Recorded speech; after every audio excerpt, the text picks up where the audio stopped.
Hi everyone, and thank you for joining me in today's video. Today we'll be going through 7 travel tips which should hopefully help you on your next holiday. So, tip number 1 is to make a list.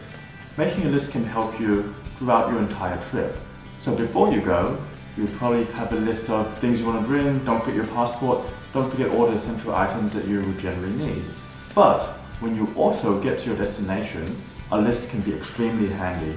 So for example, if you're wanting to go to a night market, are there certain foods you want to try? Make a list, make sure you do not forget. This will help make sure you have no regrets when you get home and find you've missed something. Tip number 2 is to learn common phrases from the country you are visiting. Whether that's just being able to say, hello, good morning, yes, please, thank you. Anything like that would be very handy if you're at a night market or if you're even at a shopping center. Those little bits of communication will help make your salesperson or the person you're talking to more at ease, friendlier, and more willing to help you. And it will also help you get around a lot more easily. This will also help make sure that you don't get scammed, because people will see that you do understand a little bit and will be less likely to try and rip you off.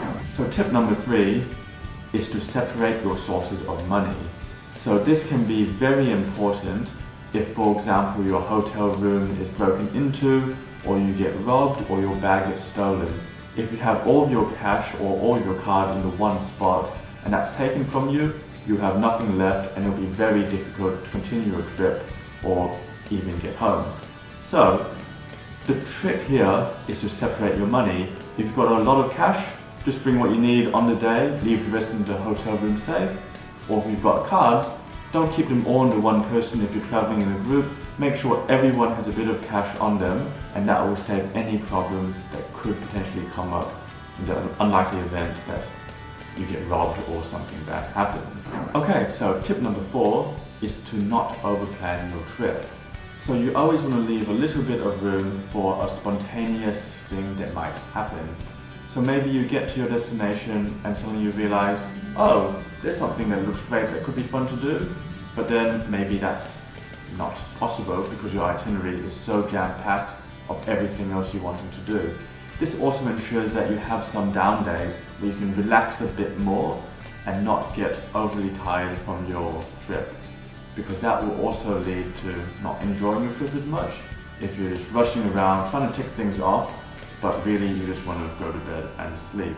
So that extra bit of room, that extra buffer within each day will help you enjoy the trip more and will help you to potentially try some things you didn't plan for in the first place, but maybe you discover a local gem or a local activity that when you get there, you just cannot miss out on. Tip number 5 is to bring along some earphones. Now this is something that I never do, but every time I get onto the plane, I regret it.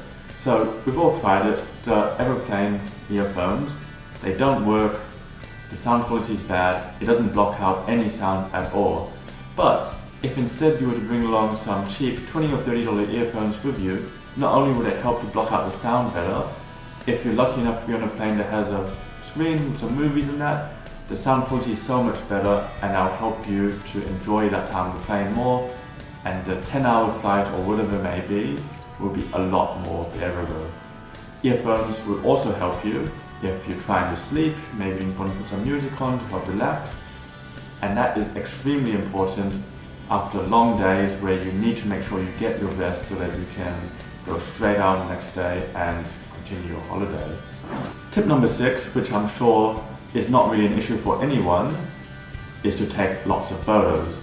So in 10-15 years from now, it's very unlikely you're going to remember all the little details on the trip and what made it so special. If you bring along those photos every few years or every year, you can revisit them, you can reminisce with the friends you went with, or even if you went alone, you can look back at the memories, think back at the good times, and it just helps make it more worthwhile, I guess. Because that means that you have those memories forever, you can pass them on to your children, share them with your family. It just makes the trip so much more worthwhile. So last tip for today is to ask the hotel or hostel staff for advice. So they will very regularly see tourists and they plan for that. So they will know what's happening in the area, where the best food is, where the best activities are, and really what you want to do and the best way to do it. So don't hesitate to ask them. They might even have some discounts or some coupons for you to use, or they can let you know when things are open, when there's a holiday on and things are closed, and that will help save the risk of disappointments. They are the experts in the area, so it is a good idea to rely on their advice and listen and ask any questions you may have of them. Alright, thanks a lot for watching the video. I hope some of the tips helped. If they did, please leave a comment or consider subscribing. That's it for this one. See you guys in the next video.